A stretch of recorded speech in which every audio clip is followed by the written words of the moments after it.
استخدم معلومات بسيطة جدا للي لسه ماسك ايفون اي بي سي ايفون. اول حاجة ازاي اعمل باسورد للموبايل بتاعي. هفتح من السيتنج حاجة اسمها تاتش اي دي اند باسكود، تيرن باسكود اون. في كذا اوبشن للباسكود. طيب هي اول حاجة بتبقى 6 ارقام.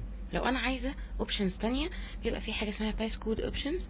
3 حاجات، اول حاجة كاستوم الالفا، تاني حاجة كاستوم النمبر، تالت حاجة 4 ارقام. كاستوم الالفا ان انت تخليها الف ب او اي بي سي. تاني حاجة اللي هي النمبر انك تخليه من 1 لفيما فوق. تالت حاجة انك تخليه 4 ارقام. طيب هنخليه وحيد ونعيده تاني كده بقى الباسكود شغال. طيب اشغله ازاي؟ بقفل الموبايل، بفتحه تاني، بيطلب مني الباسكود، بدخل الوحيد بيفتح. الغيه ازاي؟ بيبقى في حاجة اسمها باسكود اوف، تيرن اوف، بيطلبوا مني بدخله وكده بيلغيه. طيب تاني حاجة، لو انا حبيت ان انا اضيف لغة للغات بتاعتي على الكيبورد، اعمل ايه؟ من السيتنج بعد كده جنرال كيبورد من تحت في حاجة اسمها add new keyboard، بختار مثلا ايطاليان. بعد كده باجي استخدمها في اي حاجة فيها كتابة. بقلب في اللغات من تحت بتظهر لي اللغة اللي انا طلبتها.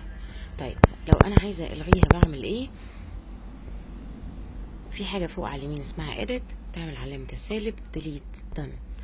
طيب بعد كده لو انا حابة ان انا اعمل اي جملة طويلة مثلا لاختصار، في حاجة اسمها text replacement، هو عامل لي مثال on my way. بسطتها في OMW، يعني انا لما اجي اكتب OMW بتظهر on my way. طيب انا اعملها ازاي؟ في فوق على اليمين علامة بلس او موجب، بدوس فيه. كذا حد سألني على علامة الابل، هحطها لكم في اول كومنت تاخدوها كوبي. ببسطها باي حاجة انا عايزاها، ممكن مثلا EP. لو انا عايزة اعمل جملة اطول من كده مثلا ممكن اكتب ايفون مصر واختصرها بألف ميم واعمل سيف. طيب استخدمها، ممكن لما اجي اكتب الف ميم بتجيلي ايفون مصر. لو انا عايزاها بدوس مسافة، مش عايزاها كنت بكتب الف ميم عادي، بدوس على الكنسل الاكس وبعمل مسافة وبكمل.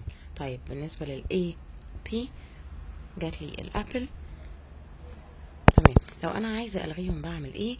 فوق تحت على الشمال في كلمة edit سالب delete كده بتتلغى.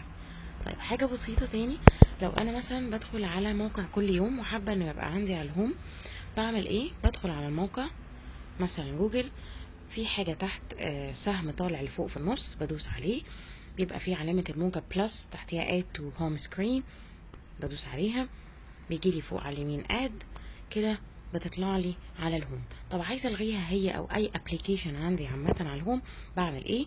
بدوس عليها لحد ما تظهر لي الاكس، بدوس على الاكس ديليت كده بتتمسح، بدوس على الهوم عشان اطلع للهوم تاني. طيب انا فتحت كذا حاجه عايزه اقفلهم، بعمل ايه؟ بدوس على الهوم مرتين بيجيلي كل حاجه انا فتحتها. عشان اقفلها بعمل ايه؟ بطلع ابلكيشن اللي انا عايزاه لفوق وكده بيتقفل. ممكن اقفل كذا حاجه مع بعض. بس ايفون مصر.